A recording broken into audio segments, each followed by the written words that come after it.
How do you doodly do? Welcome to part 2. Right, hope we didn't take that last bit on the last video too seriously. Although it is, yeah, there's certain people that will always say, he's a creature guy, oh, he's alright, like, but, you know, it's always the but, right? And I've said for a long time, for years, look, don't judge me by the bloody doodles, right? Because it's just like that. It's like judging, you know, Picasso on the doodle pad beside his phone or something.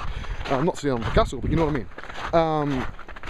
Never judge a man by his doodles, it's my rule. So it's nice now and again when I've got time to do a project like this, just to show people, yes, I can sculpt.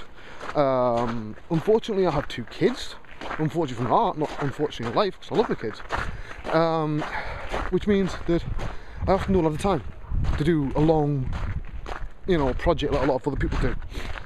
So occasionally when I have time and the motivation, like this, like I've done that dentist character, full character twice now. Once for the DVD and once as a warm-up. And it's, you know, it stands up well. Now I've got ideas for the characters at my little book. One is completely different. I'm not going to say what it is because I don't want anybody else to make the idea basically. You have to wait and see, right? But yeah, I've got a few things, you know, I want to do, but I might do another long project, I'm not sure. But I do also need to remember I've got a lot of stuff to do here. A lot of models to do. I've got probably more models to do than anybody else in the industry, because I'm doing models for the stream, there's models for, you know, the articles, there's models for freelance, and then I've got the free time models on top of that. And any little doodles I do for my kid, you know, for Kane when he's, you know, somebody's asked Daddy to make a monster or make a rabbit or something, right? You know? So there's a lot, I do a lot of fucking models. But yeah, so anyway, on to new things. That last Waynecast went tits up, didn't it? See, the problem was, I said something I shouldn't have done in the first one. And I had to edit it. Unfortunately, I had to edit it into 2 parts. That bit turned out fine. Rather bizarrely, because I tried something a bit different with these videos to make them a bit smaller and not take 6 years to upload to YouTube, it refused to encode the audio. So they all end up like that. And it took me a few days to sort the problem out, work out what I was and re-up them. Now this time, I'm being very careful not to say anything I'm not supposed to, because I don't want to go through that palaver again. But yeah, those of you that are taking part in Zach Anderson's FH PhD class may see a model very soon that you recognise. Not saying a word. Not allowed to. I think you'd probably let us see that bit. So I'm not fucking editing it, mate. No, but you'll find that afterwards. I'll mention it afterwards. So yeah, it's been life's been just strange lately, you know what I mean? There's a whole shitload of stuff going on. I'm still waiting to be paid from Cartoon Network, although that'll probably take another week, because they're not the fastest payers in the world. They do the best though, large financial department, very complex and shit. Still haven't been paid for Animago in Berlin. Now you might say, wait a minute, you've just released a DVD on that. Is that not enough? Well, let's face it, the DVD was done completely separately, right? They need some bloody number that, due to German accountancy law, they're not allowed to pay you unless you have, right? And I'm saying, well, look, as far as I know, we don't have this fucking number in this country, so I can't give it to you. It doesn't exist. I want to make one up if you really want us to. So, and it stopped at that point. Now I'm thinking, well, I did the work, I did very well, and I brought a lot of people into Animago. The least they can do is to pay the money. Now I'm sure it's an oversight, right? Being polite. But we'll see, you know. Be a shame, because I enjoyed doing that. But somebody asked me what my favourite places were, and somebody said, well, you know, what was Berlin? I said, well, actually, I had 3 hours in Berlin at night, early evening, night time in the cold. Most places I don't get a chance to see. You know, Rotterdam, nearest I saw was the pub and the bar in the hotel. Got a good look around Utrecht, good look around Vienna. Decent, okay, quick scout around Berlin. Iceland, I saw a car park in the shopping centre. A very small shopping centre full of clones, but that's a whole different story. Where else have I been? I can't remember.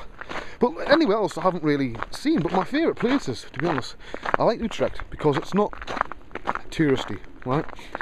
it's proper Holland, the proper place people actually fucking live. Not everybody sitting there smoking, you know, dope, right? For the tourists and shit. Vienna I loved. They're the two places I would move my family in a heartbeat. Because they're absolutely just, you know, Vienna especially, the art's dripping out of every fucking wall. And, you know, I went there and it actually brought my art on a ton because I saw that much high quality reference material of sculpts. You can't help but learn. And I'd love to be there on a daily basis, you know what I mean? See what time it is. But yeah, so that's probably my favourite place is Vienna. Besides, there's something very cool, right, about being able to go on a night time, wandering around Vienna and go out your hotel, walk a mile down the road and sit outside the Hofburg and have a cigarette on your own with nobody there. All lit up, you know, in the dark. Something very cool about that. That's my favourite moment, being able to phone the wife outside the Hofburg having a cigarette. You know, it was class.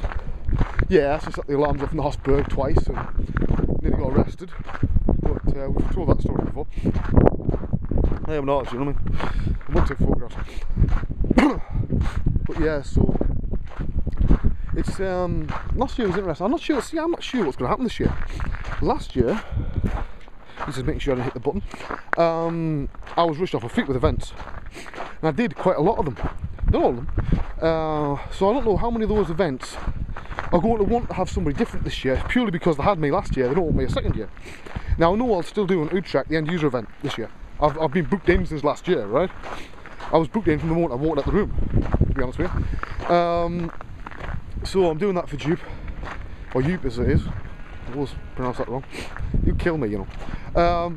But I was doing that one, which is a bit, it's not going to be as fun in a way because it starts on my son's birthday.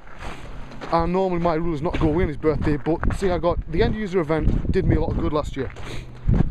It was a case of people have been saying for years that I was lying, I wasn't working as fast as I was, that I was speeding up the videos I was putting up, and it was nice to sit there in a proper event and say, right, yeah, fuckers, let's see if I am lying, and, you know, pull it off. Now, this year I'm trying to think of something different. We'll see, alright? Not quite sure yet, but I've got a few ideas, something different. Something, I've got to try and top it, haven't I? That's the fucking trouble. And you've only got like an hour to do it in. Ideally 2 hours would be better. I could do a lot of stuff in 2 hours. But yeah. So, we've got 7 minutes. Oh, fucking hell, this is just too much for me, this is. Why the hell am I walking up this bloody giant hill in the winter?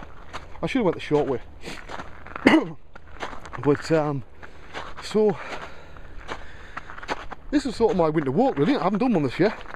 Wayne's winter walk, I used to put one up every year. Haven't this year because the snow was like 2 foot of snow on all the paths, 4 foot near the houses. I didn't really fancy, you know, taking 6 hours to do it in. Sorry people, but it is not worth me getting that fucking cold, right? But today is not too bad. So you can see, let's have some winter shots. There's a big fucking hill I'm going to walk up. That's hill. I'll tilt the camera so like it looks level, but actually it's not, it's like that. And it goes right up to the top of there. It's a fucking big hill, you know what I mean? But yeah, so take a look at the dentist. Hope you like it. There's a lot of fucking work in that one. The figures, right. As that turntable stands, it stands at just under 18 million polygons. Split over a whole shitload of subtools. The body's one, the head is separate, it's from a sphere. That includes the mask. The goggles, the tank, that's all polymodels, right? And the tubes and shit. As I say, the mask's not, the body's not. The boots are just a very, very, very basic sort of push modifier and then sort of extrude on a selection, poly selection from the feet base. Same for the gloves. That's it, right? It's running standard mud box. I'm running a 6 gig machine. Yep, running 6 gig of RAM. Still haven't upgraded yet. Quad core. That's about it. And the final scene file is 2.5 gigs in size, due to the crazy amount of detail. Now the thing is, on those shots you can't tell how much detail there is, to be honest. I managed to take a 4K shot out of the mud box without the filters, not just looking a bit ropey, right? And you still could not make up all the detail in a 4K sort of image. So you are going to need, you know, to stick in at this one. The chances of you ever needing to do anything this detailed in everyday life are virtually zero. So if you can do this, you can do anything. Right, bye bye, see you all next time.